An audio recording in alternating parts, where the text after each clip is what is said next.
हाँ दोस्तों, welcome to my channel. इस वीडियो में हम PHP टोकन के बारे में डिस्कस करेंगे कि टोकन क्या है। तो आइए स्टार्ट करते हैं। Token is a building block, या कह सकते हैं कि basic component of the creative program. इन प्रोग्राम को क्रिएट करने के लिए हमें टोकन की ज़रूरत पड़ता है। जैसे इंग्लिश में सेंटेंस को क्रिएट करने के लिए वर्ड की ज़रूरत होता है, उसी तरह से प्रोग्राम को क्रिएट करने के लिए हमें टोकन की ज़रूरत पड़ता है। टोकन के कुछ टाइप है, जैसे कीवर्ड हो गया, आइडेंटिफायर हो गया, वेरिएबल हो गया, कंस्टेंट हो गया, ऑपरेटर हो गया। ये बेसिकली टोकन होता है। इसी के टोकन की सहायता से हम प्रोग्राम को क्रिएट कर सकते हैं। यदि ये नहीं हमें पता होगा तो हम क्रिएट नहीं कर सकते। अब कीवर्ड क्या होता है? तो कीवर्ड ये रिजर्व वर्ड या प्री डिफाइंड वर्ड इन प्रोग्राम के अंदर ये प्री डिफाइंड होता है। इसको रिजर्व वर्ड भी कह सकते हैं, इसको चेंज नहीं कर सकते हैं। कुछ कीवर्ड यहाँ दिया गया है, जैसे क्लास हो गया, इफ एल्स हो गया, फॉर ईच हो गया, फॉर, व्हाइल, डू। ये सब प्री डिफाइंड कीवर्ड होता है जो प्रोग्राम में डायरेक्टली यूज होता है। इसमें आप कोई चेंज नहीं कर सकते हैं। नेक्स्ट टोकन की बात करो तो आइडेंटिफायर एक यूजर डिफाइंड वर्ड होता है और कीवर्ड जो है प्री डिफाइंड वर्ड होता है। आइडेंटिफायर को हम अपर केस में, लोअर और अपर केस दोनों में लिख सकते हैं, लेकिन जो कीवर्ड होता है वो केवल लोअर केस में लिखा जाता है। इसके कुछ रूल रेगुलेशन होता है कि जब भी हम आइडेंटिफायर को क्रिएट करते हैं तो जो पहला लेटर है वो डिजिट नहीं होना चाहिए, अल्फ़ाबेट या अंडरस्कोर होता है। लेकिन PHP के अंदर जो पहला लेटर होता है वो डॉलर से स्टार्ट होता है। वेरिएबल को डिक्लेयर करते हैं तो डॉलर से स्टार्ट करते हैं। तो आइडेंटिफायर के अंदर वेरिएबल भी हो सकता है, फंक्शन भी हो सकता है, ऑब्जेक्ट भी हो सकता है। तो इसके कुछ बेसिक रूल के बारे में बता रहा था कि जब भी वेरिएबल को डिफाइन करते हैं, आइडेंटिफायर को डिफाइन करते हैं, उनके बीच स्पेस नहीं होना चाहिए, ब्लैंक स्पेस नहीं होना चाहिए, फर्स्ट लेटर डिजिट नहीं होना चाहिए। अब आते हैं variable is a name of location in memory which is use to store a value. एक मेमोरी के अंदर लोकेशन होता है, क्रिएट होता है, जिसका यूज होता है वैल्यू को स्टोर करना। PHP के अंदर मैं बताया था कि जब भी PHP वेरिएबल डिक्लेयर करते हैं तो डॉलर साइन से स्टार्ट करते हैं। जो भी वेरिएबल, या तो वो इंटीजर हो, फ्लोट हो या स्ट्रिंग हो, तो PHP के अंदर डेटा टाइप डिफाइन नहीं करना पड़ता है। डायरेक्टली जो वैल्यू हम दे देते हैं वही उसका डेटा टाइप बन जाता है। जैसे दिया है $A, डॉलर के अंदर मैंने 12 दे दिया, और $B के अंदर मैं स्ट्रिंग पास कर दिया तो वो स्ट्रिंग बन जाता है। Next constant is a value that assign the value, यानी एक वैल्यू होता है जो वेरिएबल के अंदर असाइन किया जाता है, और यह चेंज प्रोग्राम के टाइम ये चेंज नहीं होता है। एक बार जो हमने डाल दिया तो डाल दिया, लेकिन वेरिएबल होता है चेंजेबल होता है, वन टाइम में वन वैल्यू एक स्टोर करता है। अब आते हैं ऑपरेटर की बात करते हैं। तो ऑपरेटर क्या होता है? तो ऑपरेटर इज सिंबल कह सकते हैं या तो नोटेशन कहते हैं, विच एक्ट ऑन ऑपरेंड, किसी ऑपरेंड पर वर्क करता है।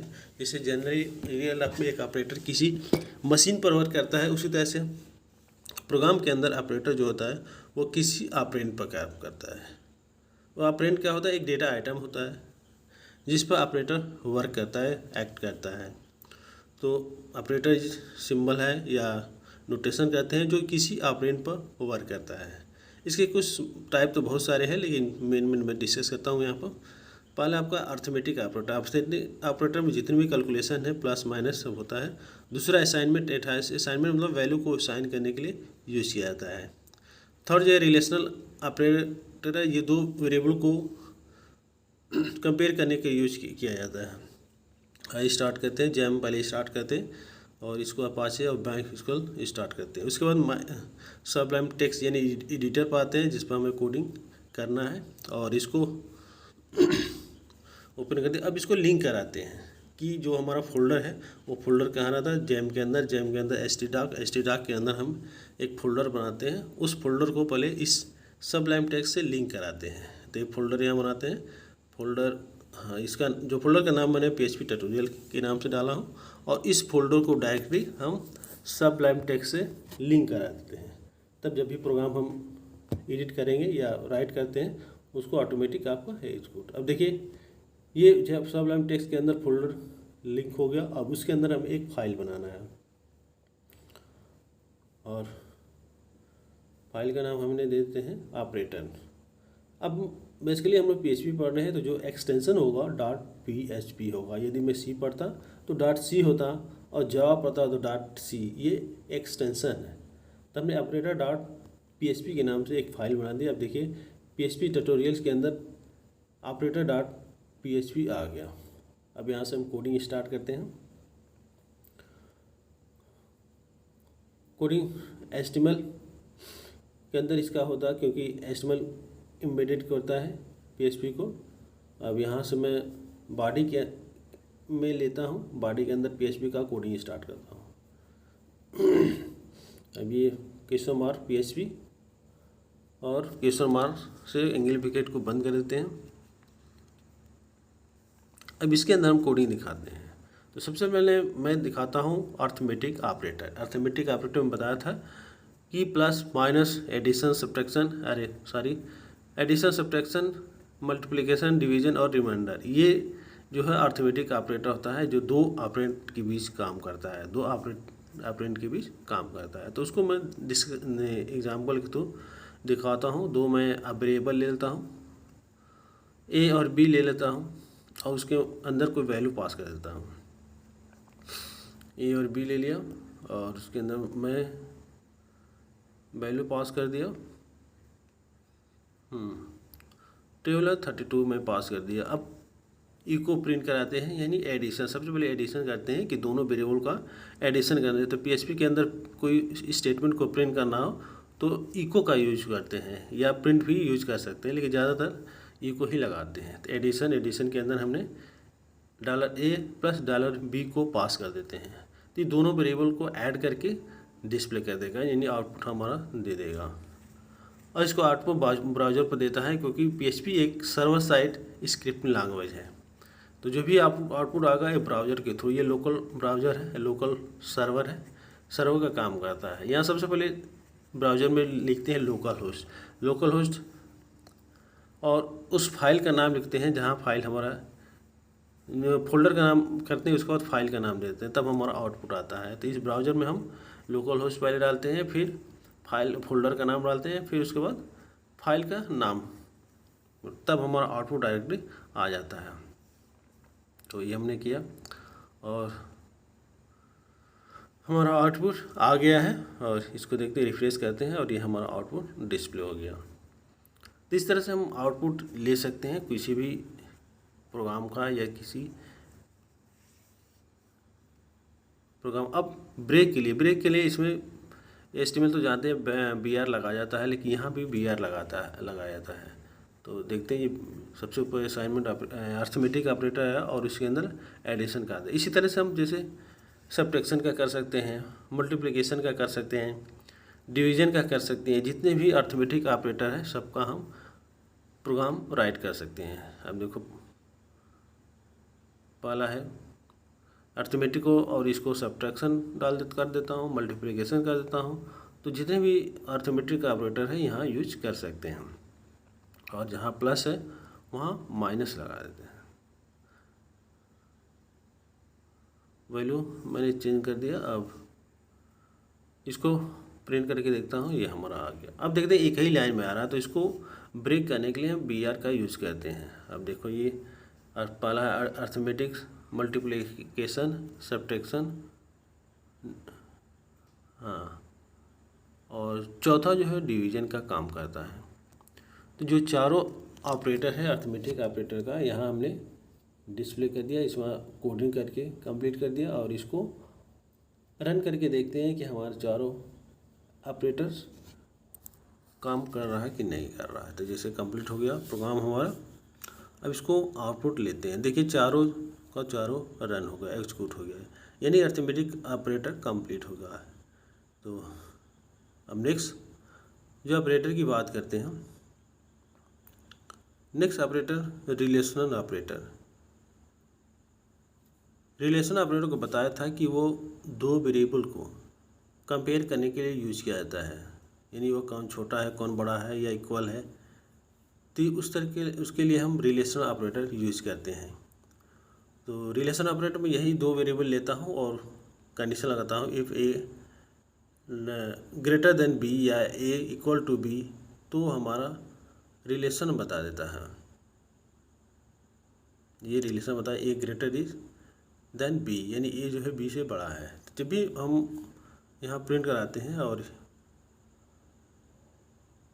आउटपुट निकालते हैं, कंडीशन लगाते हैं हम, ग्रेटर देन निकालना हो या लेस देन निकालना हो या इक्वल टू निकालना हो या नॉट इक्वल टू लगाना हो, तो इसके लिए हम रिलेशन ऑपरेटर का यूज करते हैं। अब इसको मैं यदि लेस देन करता हूँ तो जो आउटपुट आएगा इल्स वाला यानी बी वाला पार्ट आ जाएगा। अब देखो यहाँ आउटपुट कर दें, आउटपुट चेंज हो जाएगा तुरंत, ए इज ग्रेटर देन बी। तो यहाँ से हम चेंज कर सकते हैं। अब आते हैं असाइनमेंट ऑपरेटर। असाइनमेंट ऑपरेटर को बताया था कि वैल्यू को असाइन करने के लिए यूज़ किया जाता है। और जैसे मान लो ए का वैल्यू 12 है और 12 को हमने बी अनदर वेरिएबल में असाइन करता हूँ, तो बी को यदि प्रिंट करता हूँ तो बी का भी वैल्यू 12 प्रिंट होगा। ये आपका असाइनमेंट ऑपरेटर होता है। तो मैंने यहाँ पर इस प्रोग्राम को हटा देता हूँ और असाइनमेंट ऑपरेटर का यूज़ करते हैं। जैसे मैंने $a ले लिया, $a में वैल्यू असाइन कर दिया और दूसरा वेरिएबल मैं लिया $b लेता हूँ। $b लिया और b के अंदर हमने $a के वैल्यू को असाइन कर दिया है, यानी असाइनमेंट $a। तो जब हम a के प्रिंट करेंगे तो वही वैल्यू आएगा और b को प्रिंट करेंगे तो भी हमारा वैल्यू सेम आएगा, क्योंकि a का जो वैल्यू है हमने b में असाइन कर दिया। अब इसको सिंपल सा प्रिंट कहते हैं, तो हमें वही वैल्यू आएगा जो a का वैल्यू हमने पास कर दिया था। तो ये द वैल्यू ऑफ a, इसमें एक स्टेटमेंट पास कर देते हैं और उसको $b को हमने पास कर दिया। इसमें एक मैसेज लिख देते हैं कि द वैल्यू ऑफ b, और b को $b को पास कर दिया। तो जैसे जब एग्जीक्यूट कराते हैं प्रोग्राम, तो हमारा जो वैल्यू दिखा यानी आउटपुट दिखेगा, वो जो a का वैल्यू है वही b का वैल्यू दिखेगा, क्योंकि मैंने a के वैल्यू को b के अंदर असाइन कर दिया है। अब देखो यहाँ प्रोग्राम हमारा जो वैल्यू आ गया, b का जो वैल्यू था हमने डिस्प्ले कर दिया। इसी तरह से कई सारे प्रोग्राम हम एग्जीक्यूट करा सकते हैं। अब इसके अंदर ब्रेक लगाते हैं ताकि जो प्रोग्राम जो रिजल्ट दे सीक्वेंस में दे। और देखिए ये असाइनमेंट ऑपरेटर हो गया और उसका वैल्यू हो गया।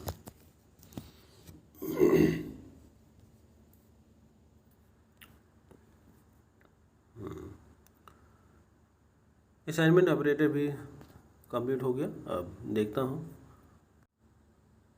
देखता हूँ जो और कुछ प्रोग्राम करके मैं देखता हूँ। हाँ, अब असाइनमेंट ऑपरेटर में कई सारे होता है, प्लस इक्वल या माइनस इक्वल या डिवाइड इक्वल। तो ये जो वैल्यू असाइन करते हैं उसको मैं डिवाइड करके बताता है। अब मैं इसको रिफ्रेश करता हूँ तो हमारा आउटपुट दे देता है। अब आते हैं इंक्रीमेंट डिक्रीमेंट ऑपरेटर। ये भी अर्थमेटिक ऑपरेटर का पार्ट होता है, टाइप होता है। तो इसके अंदर इंक्रीमेंट का मतलब एक वैल्यू को इंक्रीमेंट कर देता है, डिक्रीमेंट मतलब एक वैल्यू को डिक्रीमेंट कम कर देता है, एक वैल्यू को बढ़ा देता है और एक वैल्यू को कम कर देता है। इसके भी दो टाइप होता है, एक है प्रीफिक्स होता है और एक होता है पोस्टफिक्स। प्रीफिक्स मतलब एक वैल्यू को पहले ही इंक्रीमेंट करके प्रिंट कर देता है, और पोस्टफिक्स मतलब पहले वैल्यू को प्रिंट कर देता है तब इसके इंक्रीमेंट को बढ़ाता है, एक वैल्यू को बढ़ाता है। तो सबसे पहले बात है इंक्रीमेंट, प्रीफिक्स और पोस्टफिक्स के बारे में बात करता हूँ। तो मैंने एक वेरिएबल ले लिया ए और उसमें वैल्यू असाइन कर दिया, उसको प्रिंट कर रहा हूँ द वैल्यू ऑफ ए और कॉमा प्लस प्लस $a, यानी प्रीफिक्स इंक्रीमेंट कर रहा हूँ। यानी इंक्रीमेंट प्रीफिक्स इंक्रीमेंट का मतलब जो वैल्यू दिया है उसमें एक वैल्यू बढ़ा करके तब प्रिंट करता है। और पोस्टफिक्स का मतलब जो वैल्यू दिया रहता है उस वैल्यू को पहले प्रिंट करता है तब जाके उसको इंक्रीमेंट करता है। तो पहली लाइन में है जो प्रीफिक्स का यूज़ किया हूँ और फिर उसको दोबारा प्रिंट किया हूँ। तो यहाँ पर जो वैल्यू ए का है वो पहले बढ़ा करके तब प्रिंट करता है। तो ए में वैल्यू हमने पास किया है 23, लेकिन जब आउटपुट ले रहे हैं तो वैल्यू आएगा 24। एक वैल्यू पहले ही बढ़ा करके तब उसको प्रिंट करता है। तो इंक्रीमेंट का मतलब होता है कि एक वैल्यू को बढ़ा करके तब प्रिंट करें। पोस्टफिक्स का मतलब होता है कि पहले जो वैल्यू दिया रहेगा उसको पहले प्रिंट करके तब जा करके उसको वैल्यू को इंक्रीमेंट करता है। अब एक एरर है, एरर में कहीं हाँ कामा छूट गया था। अब हाँ ये वैल्यू आ गया। अब जो बार दोबारा पोस्टफिक्स लगाया हूँ,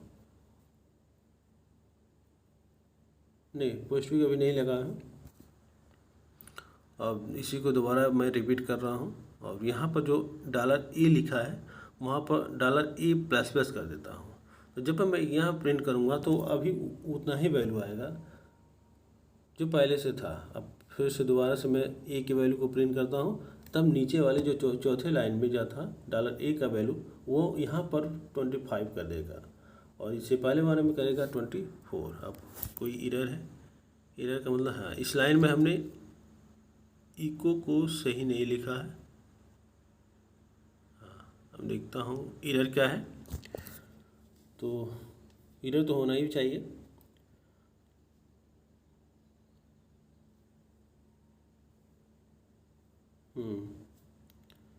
द वैल्यू ऑफ ए, और ए को मैंने पास कर दिया।